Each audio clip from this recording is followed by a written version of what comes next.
projects of windows of the past, or windows to the past. And the windows that are there, if you pull them out from the wall, there are pictures on each side of the window, and I'm sure many of you will know the people who are depicted there, and maybe it'll bring back memories, but feel free to... Anyway, we're going to start off this evening with one way that we always like to start with the bagpipes, and Wally Ellison has always been generous to come. And we just brought in a piano this week, and Wally likes to have the piano accompaniment, and it's always nice with the bagpipes, but since the piano hadn't been tuned for a while, it hadn't been tuned. When the tuner was in, he tuned it a little bit lower. So, because of the fact, he tuned it lower because of the fact that if you tune it up to pitch, it probably would go out of tune more frequently, and it'll work its way back up. It's a nice, very nice instrument, and I'm sure we're going to enjoy having it here. So, please welcome Wally Ellison and the Highland Pipes.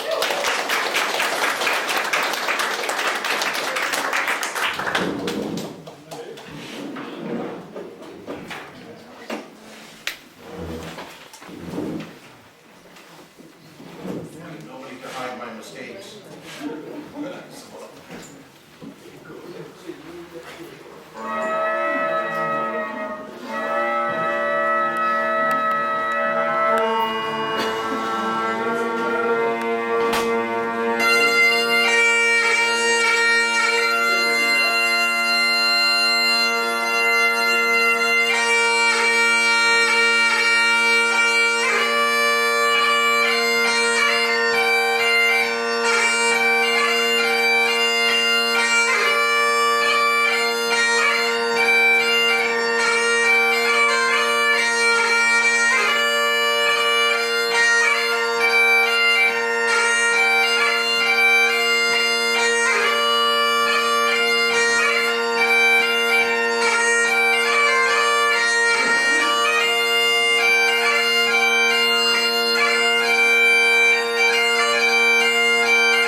The last trumpet pipe.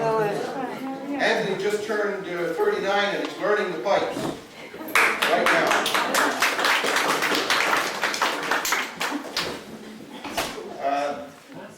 The very first march is a beautiful pipe major Willie Gray's farewell to the Glasgow Police. And then I threw in the Sweet Maid of Glendrewell, the Hills of Perth, and the Drunken Piper. I'll try a couple of jigs now.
Thank you very much, Wally. Always a pleasure to have you here. And he mixes the Scottish marches and the West traditional tunes with the Gaelic airs, and it's always a pleasure.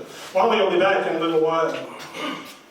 And now, ladies and gentlemen, we're going to introduce another fiddler. Alec Francis has been here before, of course, always very generous to give up his time and come. And we haven't had him here for a while, but he's back tonight, so please welcome Alec Francis McKay and Mary Ann Jewell on piano.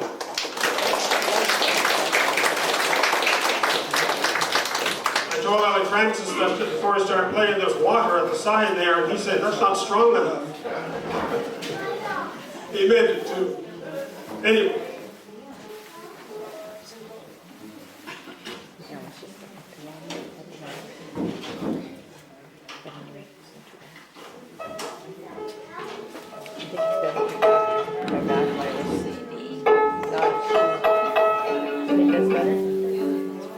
Like this?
Thank you very much, Alan. Great music as usual, and you could go on a lot longer too, you know, you've got lots of tunes for sure, and we always enjoy having Alan Francis. And we'll have him back again probably before the summer. And now, we're going to carry on with Sadie Poirier has been here before, but it's been a while also since she's been here. And she always has a story or two told in her own inimitable way. And I know you're going to enjoy, so Sadie, come on up, Sadie Poirier.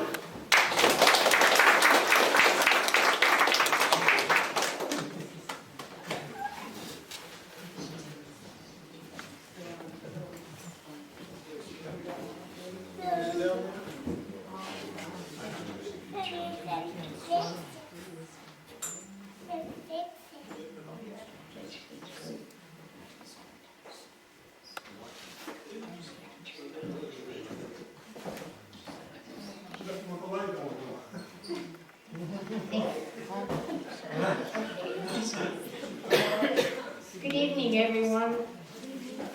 I hope you'll enjoy my stories. They won't be as good as Malcolm's.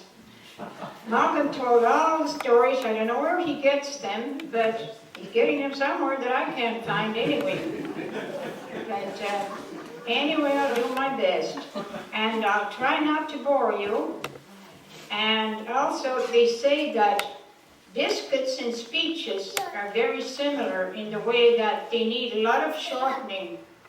So I'll try and keep them short. Anyway, I suppose you all, anybody of any age stops now and then and thinks about how different the world is today compared to when we were growing up. And now, my God, every time you look, there's somebody protesting for this, against that, protesting for war and against war, and they're sitting on the road and they're stripping off their clothes, and they put them on pretty damn fast if they were here this evening. But anyway, when I was going to school, I decided that if I would get work in the lobster factory for about 2 months, May and June, that I'd be pretty well situated at the end of the 2 months, and I needed some new clothes. Anyway, I went to work.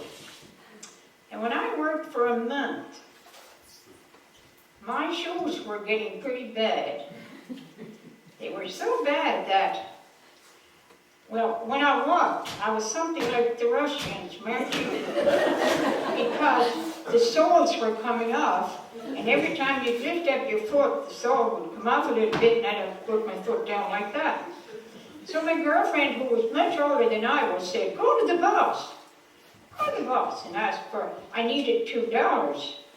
Okay, $2, not much today, but it was a lot then.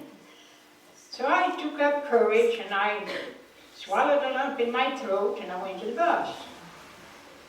I had worked for a whole month, and I told him I needed shoes.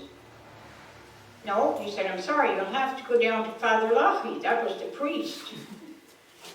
Well, now, Father Loughy was a pretty cranky man to deal with. He had a personality like a bag of owls. Anyway, I got down some way, and I went to Father Loughy. Father Loughy looked at my feet, and he said, what's wrong with the shoes you have on? Well, I said, they're getting pretty bad.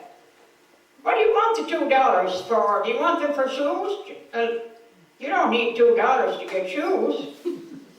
So he didn't give me the $2. I went, and I think I tied my soles on or sewed them or did something with them, and they lasted. And I worked the whole 2 months, and there's a few people in here that would have been working at the same time and have a pretty good idea of what I'm talking about. Anyway, it went by, and by the time I got cleared up, I wasn't very rich. I got shoes and a coat. That's all I got. It was the whole 2 months. We were working 10 hours a day. It was hard work, and you weren't supposed to eat one bite of lobster or you were fired. You wouldn't even feel like eating it anyway after you were working in the lobsters all day. But anyway, Going back to Father Lockie, he was so cranky, you know, and particular. But there was this particular lady in the parish who, she went to the store one day. She started out walking. It was very hot. It was cool when she got home and she started to walk. In fact, it was Jessie Fortune. And she was getting up in years, I suppose, by then. And there was a young fellow with a car. And there were no cars hardly on our road at that time, but this was, Alan Savoy was his name. And he came along, and he said to Jessie, he stopped, he said, "My God, it's hot, and you're walking, so get in." And she said, "I'm going to the store." "Oh, that's fine," he said, "I'm going down that way too." So he went to the store, and he had to keep going, and she said, "Well, you won't be coming back." "Yes," he said, you wait in the store and I'll pick you up." But anyway, on the way down, before he picked her up, she had a heavy coat on. And she went into the woods and she put the coat on a limb. Anyway, he came back and he picked her up with the groceries and they started home. And when she got to what we call the top of Jandan's Hill, she said to him, "I put my coat in here, it was getting so hot. Would you mind stopping?" "Oh, no. So she went in and she started looking for the coat. Finally, she was in there for quite a while. She came out and she said, "I can't find the coat." "Oh, I'll go in and I'll help you to look for it." So he went in and they looked for the coat. He wasn't in very long when he found the coat. Well, he picked the coat up wherever it was and he made a kind of a roll off it like a bedding or a sleeping bag, and he started out and he's got the coat in his arms and they're laughing about it, and dear God in heaven, what came along but Father Lockie. And they were coming out of the woods with this roll of bedding. Well, his car was parked on that side like that, and Father Lockie, there wasn't much gravel on the road, so he used to drive slow. He came along, they never even heard him until they looked. There he was between them and their car. So they stopped. And Alan said, "Good day, Father." He rolled down the window. He took his pipe from between his teeth and he looked at them with a sullen look. And he rolled the window back up and drove on. Well, now, it felt pretty bad. He didn't take very kindly to people coming out of the woods on a hot day, bedding in your arms. But anyway, I went by and, oh dear God, they felt so bad and they laughed about it and they told it and everybody thought it was so funny. But, you know, when I think of now, when a baby is christened, for instance, I took our second child home on Saturday night about 6 o'clock. Well, it was pretty hard to christen her the next day because I wasn't ready. So I didn't christen her till the following Sunday. So Brother Lockie said he'd christen the baby, and my parents came up to stand for her. But now he decided then he wouldn't christen her till 8 o'clock in the morning, which was great. We had a farm full of hay out, and I had to get the baby ready. And women didn't go with the christening then. Women stayed home. It was embarrassing to be seen after having a baby. Anyway, there was no way. I got the baby ready, and we went in the truck. There was nobody to hold the baby, so I went down. We picked up a godmother and a godfather, 2 young people along the way, and we went down. Father Lockie came out. "Oh," he said to me, "are you here too?" I wonder who else was supposed to be there, but I was the first woman that ever faced Father Lockie with a christening, because you weren't supposed to be there. The mother was supposed to stay home. And then I was thinking of when we got married. You didn't have you didn't go through the ceremony in the evening and have a big to-do like they do now, you know, no rehearsals or anything.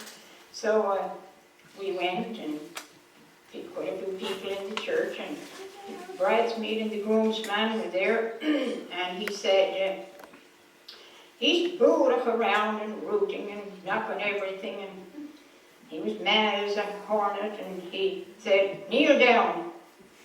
So the bridesmaid, the groomsman, the two of us knelt down. Not you, he said to the groomsman, the bride, you're not getting married. I was so scared that I swallowed it up in my throat. Not too long ago, I said to Henry, my husband, I said, I don't believe we're married at all. Why? What makes you say that? Well, I said, I don't remember one word of the ceremony. Do you remember? Did you say I do? I don't remember saying I do. But anyway, that was the Father Lockie business. I think I'll just let him rest now. That's enough about him. I hope he's at rest. Anyway, one time there was a very serious fire at River Dennis Road. We call it Battle Fred. That's Fred's farm in English. So I guess it was terrible. I heard older people say that way up at our place that it was burning the fence. And there was a house there where Raymond MacArthur lives today. And they took all the stuff out of the house. And they were getting the priest from Port Road, Father McPherson, to come up, see if he could stop the fire by prayer or whatever. Anyway, he was a powerful priest, another cranky fellow, but anyway. There was this boy in the red house, he was pretty young.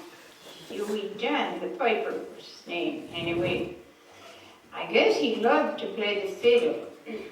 But the fiddle was pretty precious, and he wasn't getting his hands on it too often. He used to sneak and play it sometimes. Anyway, Father McPherson came, and the fire was raging. And all the furniture was on the road, and people felt pretty bad. And but Father McPherson started praying, and he had a big crucifix and holy water, and I guess the fire miraculously stopped. But in the middle of the whole thing, they looked on the road, and what was sitting on one of the chairs but the little fellow with the fiddle and him playing it, and his foot going like that, and the fire raging. Anyway, he wasn't worrying too much. Since at this particular time, the causeway is a kind of a topic. Mary Campbell is organizing, of course it's 3 years before it'll be 50, I guess, and she's getting ready for it now, but before the causeway came, there was a lot of controversy. And, well, there were the Liberals and there were the Tories and whatever. And Angus L was in, and he was a Liberal. He was the Premier anyway. There was a lady in Long Point, Gussie Wells' wife. She was a big Liberal. And Archie the piper in Hastings was a big Tory.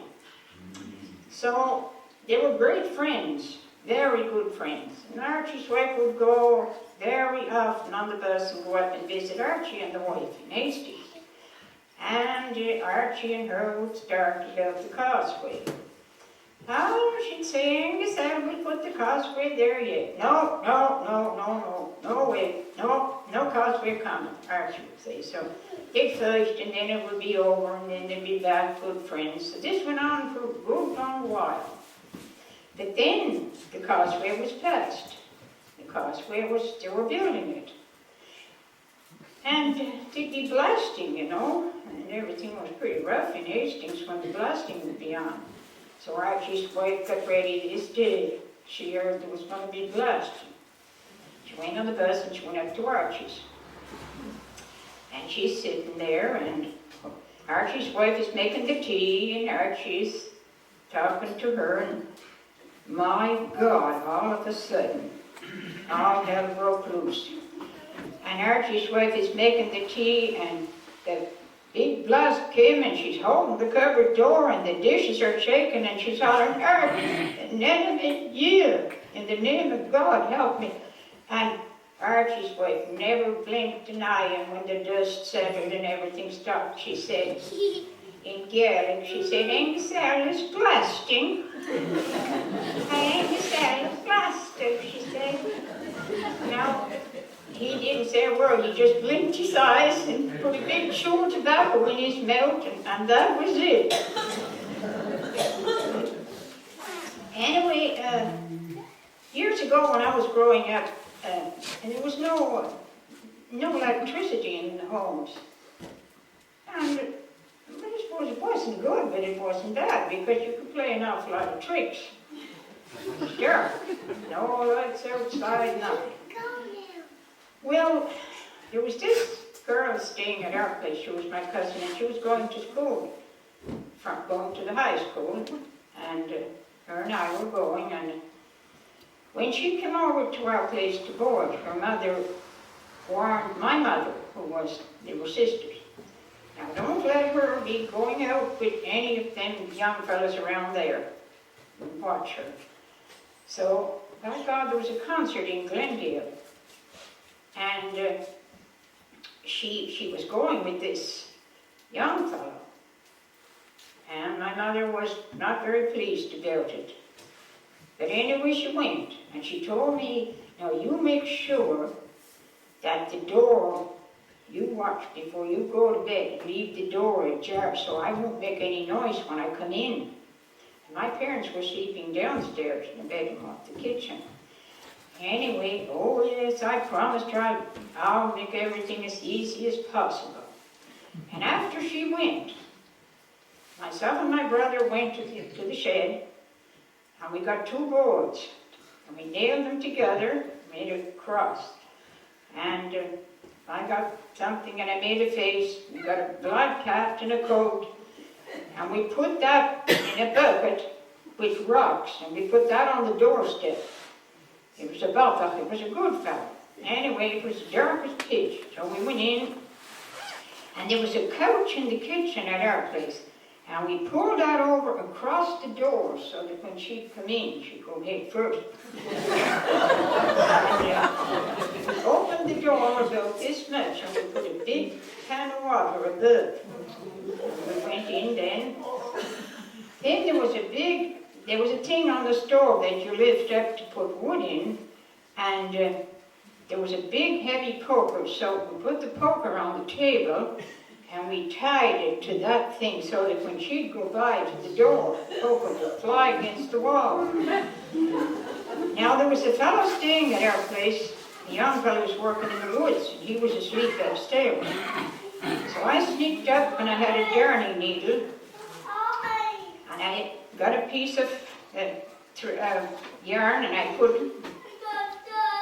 through the corner of the blankets in the sheet, I put the darning needle and the thread through that and tied it, and got some heavy twine and took it down the stairs and tied that to the knot of the door, so that when she tried to open the door, she pulled the clothes off him. So we stayed up then. My God, around 1 o'clock, we heard them coming. So she's outside, we're listening, and my parents are asleep.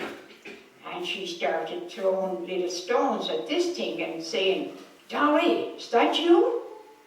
Is that you? So she's out there for quite a while, tackling with the thing that was on the step. Well, finally, I guess she decided it was a trick, so she came in.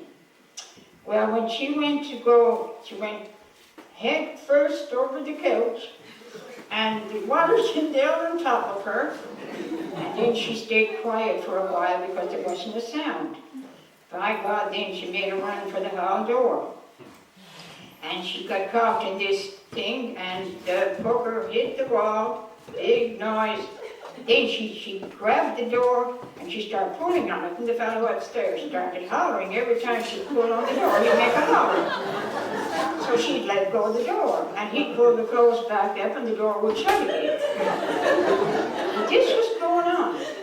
And finally, oh dear God, my father woke up. And he said, Jen, Jill had daughters to shop. That was, what in the hell is going on in here anyway? So, oh Lord, the two of them woke up, and she had this box of chocolates under her arm, trying to hide it on my mother. And, well, it was just terrible. They got up, and you never heard such a hullabaloo in your life, and what happened with the water, and who put the couch here, and what's this, and the fellow that was upstairs got up in the morning, and he said that there was ghosts in the house. It was just terrible. Anyway, we had a real good time over it, but you couldn't do it today because there's too many lights. You see, outside in the first place, the outside light would be on, and all she'd have to do is turn on another light. But anyway, those good days are over. Now,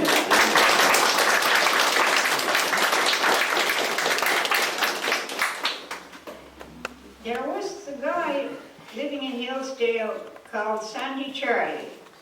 Some of you